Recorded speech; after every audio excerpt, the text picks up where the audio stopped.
Hello and welcome to another episode of the Ancient Alternative View. Today we're going to be looking at the Nub language, part 5 of our series, and hopefully another angle into what the mystery of our elusive nubs actually are. Thanks very much indeed for watching. Right, so we begin our journey at the Menkaure pyramid in Egypt. And this is a fairly early photograph, as you're going to learn momentarily, but it's very important to show. This is above the doorway, the main entrance at the Menkaure pyramid. On a photo in a moment you'll see that this layer of blocks here, obviously containing the nubs, goes all the way across here. All this is removed and we can see this specific section of the nubs. Now, one thing that it's important to note, where this gentleman is standing is a floor, and that's 2 blocks down from where the main header above the door is, marked by this 1, 2, 3 nub configuration block, and here next to it you've got a 2 nub block. Now, it's just important to remember that, because one of the photos that we're going to look at in a moment shows a complete configuration across here and the 3 nub block above the doorway, but it also shows a level below this floor. So remember the older photo, and what we would be actually seeing is above this floor line. Okay, ladies and gentlemen, and above the door, remember the 3 nub block configuration. That's just for our next photo. Right, so here we are again, and if you remember, above the doorway we had the 1, 2, 3 nubbed block configuration. The gentleman would have been stood here, and if you remember, the floor line would have been across this block here. So underneath here, although there's some very intricate stonework with things, what's going on, i.e.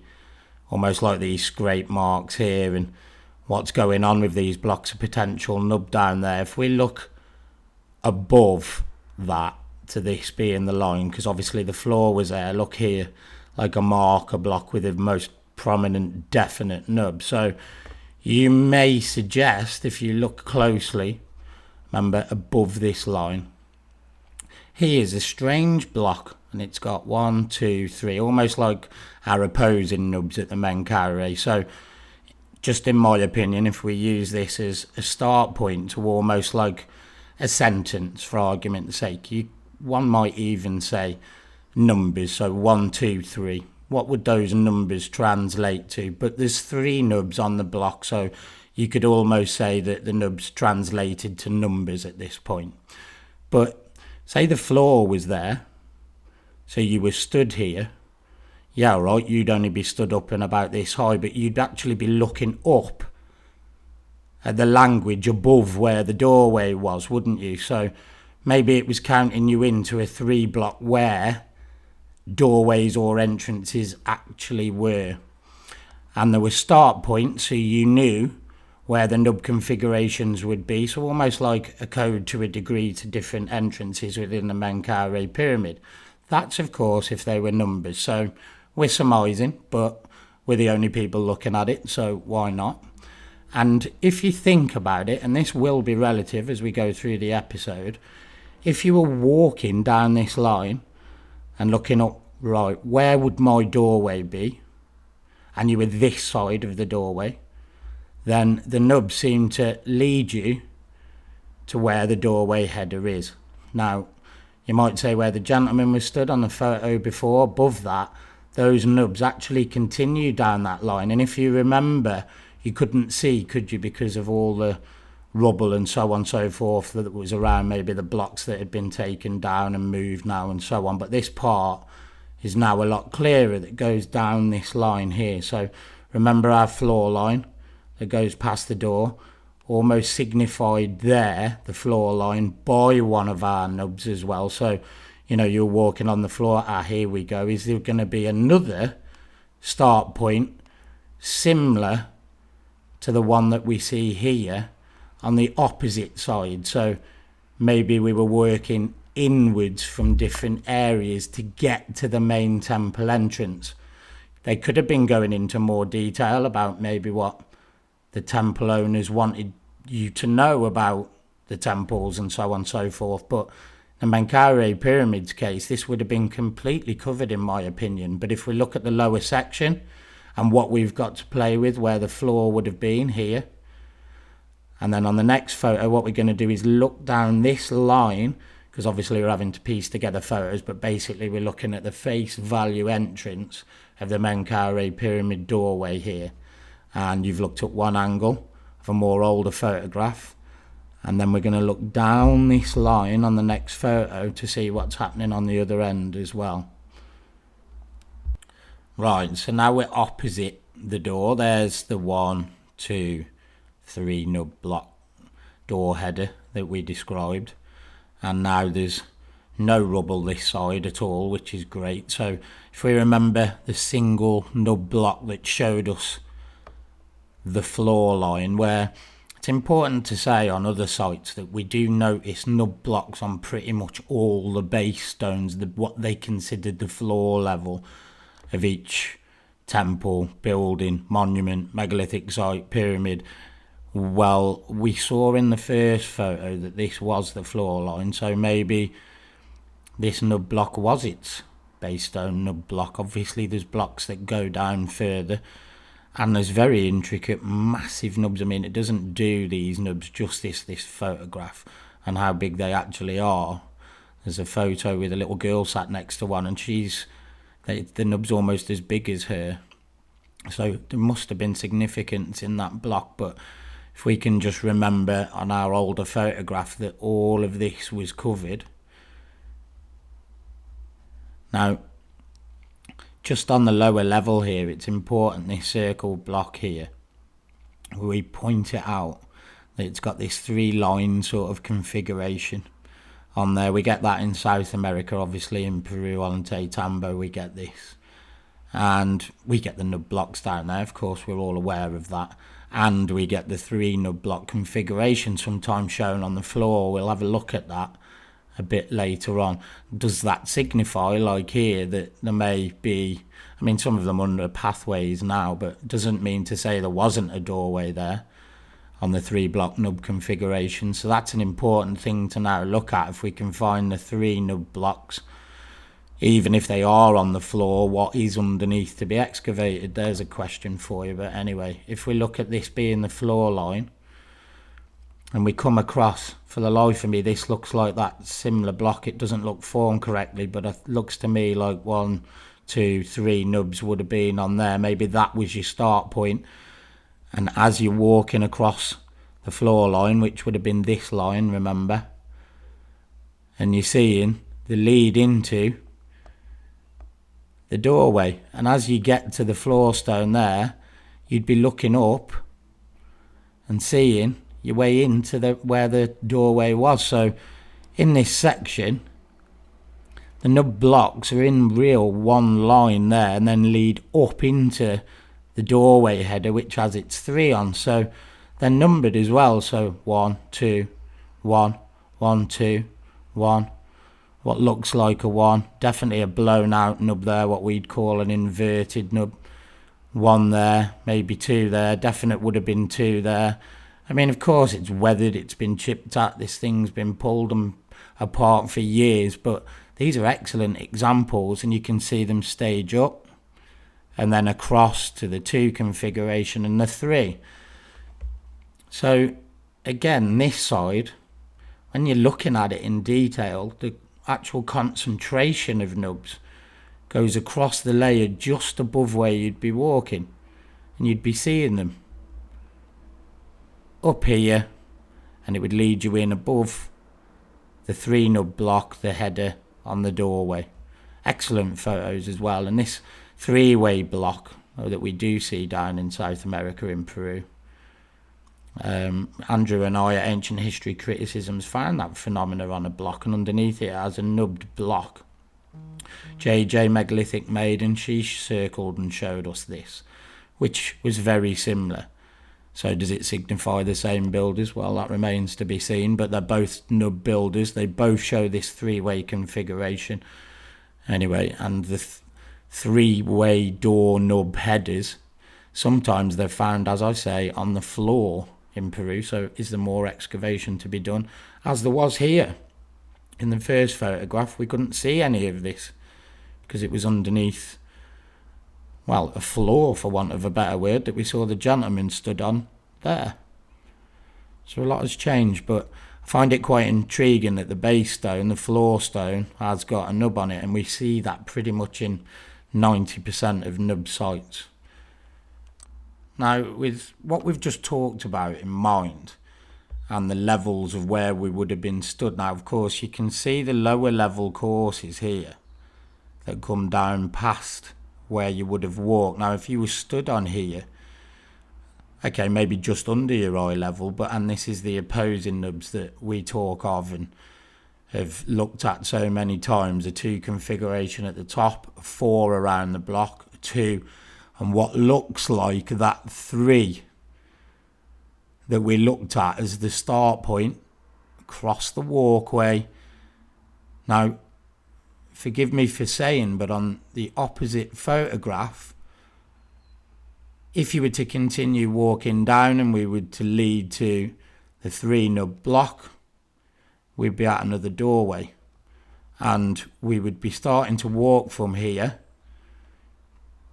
That's where we would start to walk from.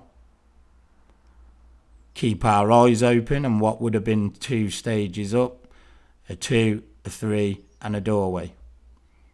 And in my opinion, that walkway, I mean, you've got filler stones there, you've got our builders, which is the polygonal nature work, the nubs, of course, standardized in nature sometimes other configurations which we look at. But today I think it's the numerical value where they started off almost like teasing you a little bit here with the opposing nubs, but the start point of your walk would have been from here where you've got the 3 nubs.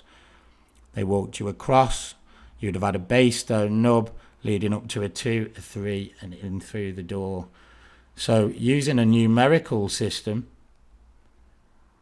in my opinion, I think they were trying to show us where different entrances may have been. Now, if this was the original hieroglyphic language of Giza, and it was numbers is something that translates all over the world, worldwide, and we know that the nubs is now a worldwide phenomenon.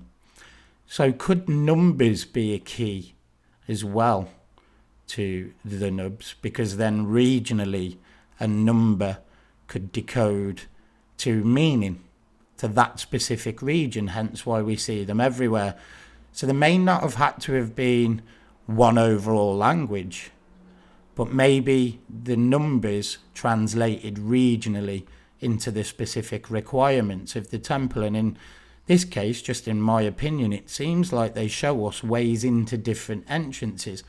So if this was covering the pyramid at different levels, the nubs would have told you where the different entrances were, maybe the functional aspects and so on and so forth. We're not to know that, but if we break it down into numbers and numerical value, that is something worldwide that we knew and could translate.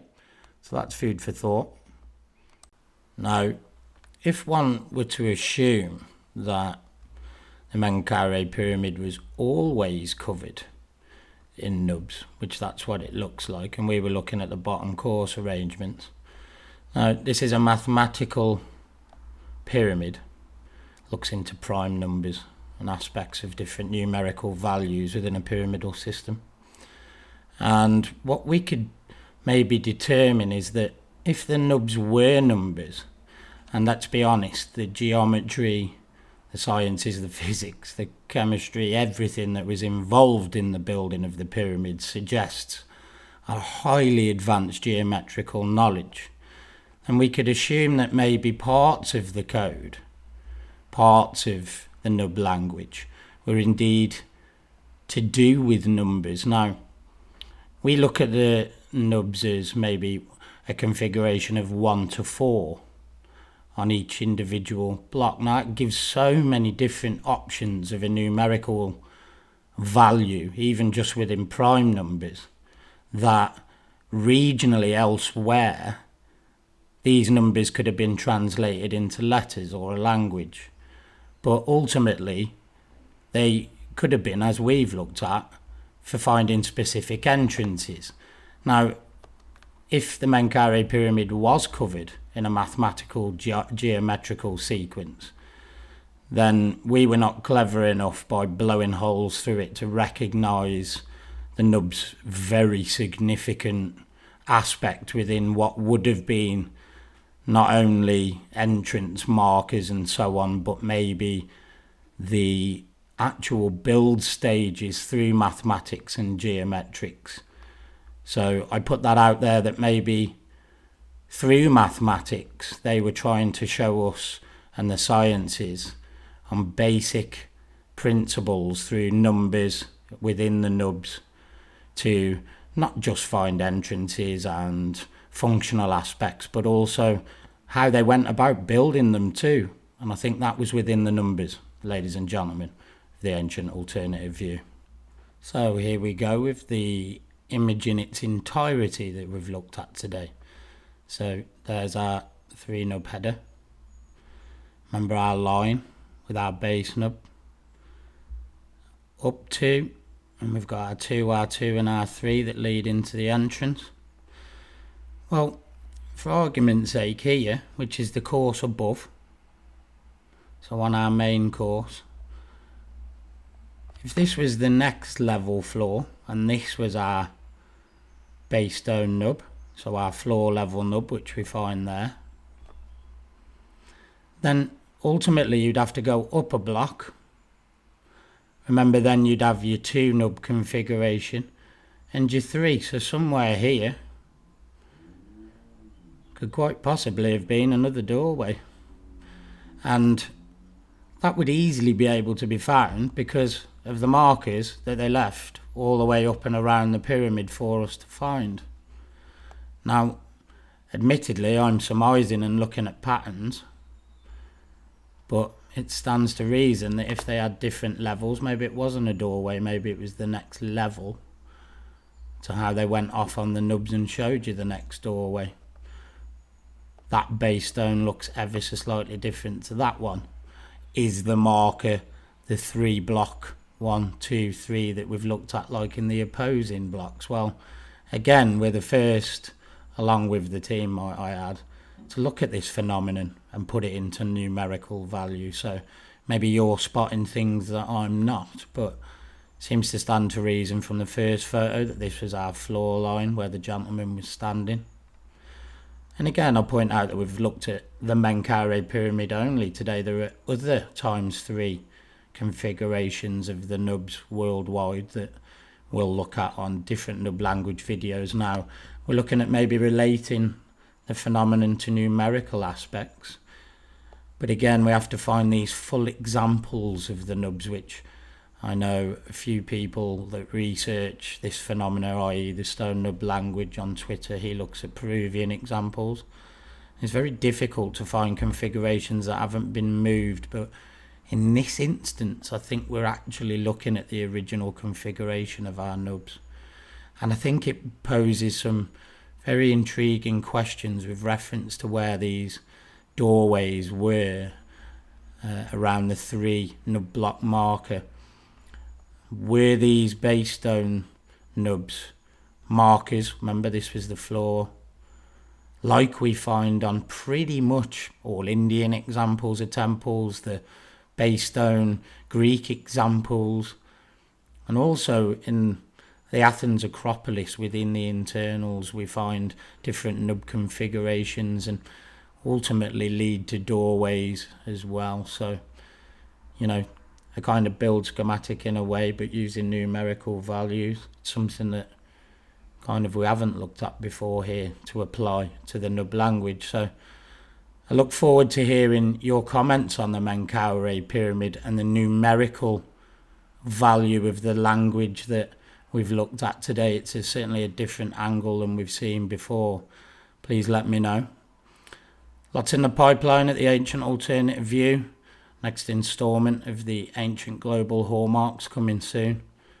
Thank you very much indeed for watching.